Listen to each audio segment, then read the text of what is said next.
शरद ऋतु में कैसे करें स्वास्थ्य की रक्षा। 23 अगस्त 2025 शनिवार से शरद ऋतु प्रारंभ। शरद ऋतु में ध्यान देने योग्य महत्वपूर्ण बातें। रोगाणाम शारदी माता, रोगों की माता है यह शरद ऋतु।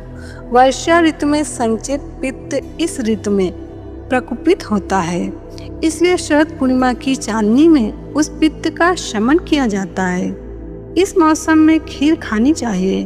खीर को भोजनों में रसराज कहा गया है। सीता माता जब अशोक वाटिका में नजर कैद थी तो रावण का भेजा हुआ भोजन तो क्या करेंगी, तब इंद्र देवता खीर भेजते थे और सीता जी वो खाती थी।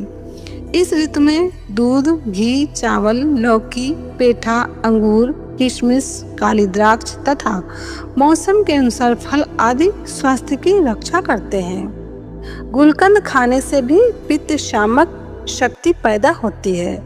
रात को सोने से कम घंटा भर पहले मीठा दूध घूंट घूंट मुंह में बार बार घुमाते हुए पिएं। दिन में 7-8 गिलास पानी शरीर में जाए, यह स्वास्थ्य के लिए अच्छा है। खट्टे खारे तीखे पदार्थ व भारी खुराक का त्याग करना बुद्धिमत्ता है। तली हुई चीजें, अचार वाली खुराक, रात को देरी से खाना अथवा बासी खुराक खाना और देरी से सोना स्वास्थ्य के लिए खतरा है, क्योंकि शरद ऋतु रोगों की माता है।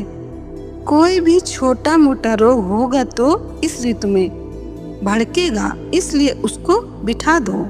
शरद ऋतु में कड़वा रस बहुत उपयोगी है।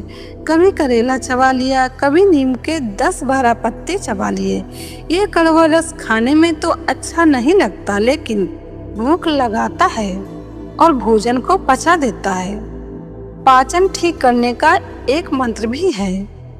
अगस्त्यम कुंभकर्ण च शनिम च बलवानलम आहार परिपाकार्थ स्मरेद भीमम च पंचमम। यह मंत्र पढ़ के पेट पर हाथ घुमाने से भी पाचन तंत्र ठीक रहता है। बार बार मुंह चलाना खाना ठीक नहीं। दिन में 2 बार भोजन करें और वो सात्विक व सुपाच्य हो। भोजन शांत व प्रसन्न होकर करें। भगवान नाम से आप्लावित निगाह डालकर भोजन को प्रसाद बना के खाएं। 50 साल के बाद स्वास्थ्य जरा नपा तुला रहता है। रोग प्रतिकारक शक्ति दबी रहती है।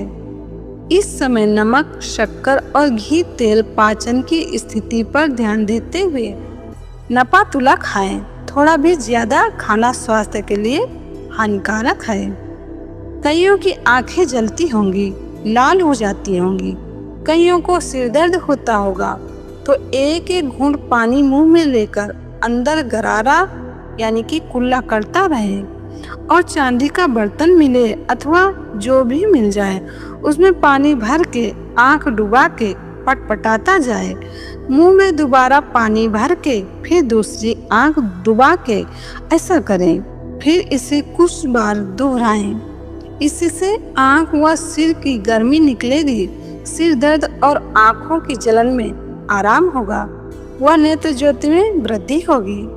अगर स्वस्थ रहना है और सात्विक सुख लेना है तो सूर्योदय के पहले उठना न भूलें। आरोग्य और प्रसन्नता की कुंजी है सुबह सुबह वायु सेवन करना। सूरज की किरणें नहीं निकली हों और चंद्रमा की किरणें शांत हो गई हों, उस समय वातावरण में सात्विकता का प्रभाव होता है। वैज्ञानिक भाषा में कहें तो इस समय ओजोन वायु खूब मात्रा में होती है और वातावरण में ऋणायनों का प्रमाण अधिक होता है। वो स्वास्थ्यप्रद होती हैं। सुबह के समय की जो हवा है वो मरीज को भी थोड़ी सांत्वना देती है। स्रोत ऋषि प्रसाद। इंडिया एक्सप्रेस आपको दिखाए सच का।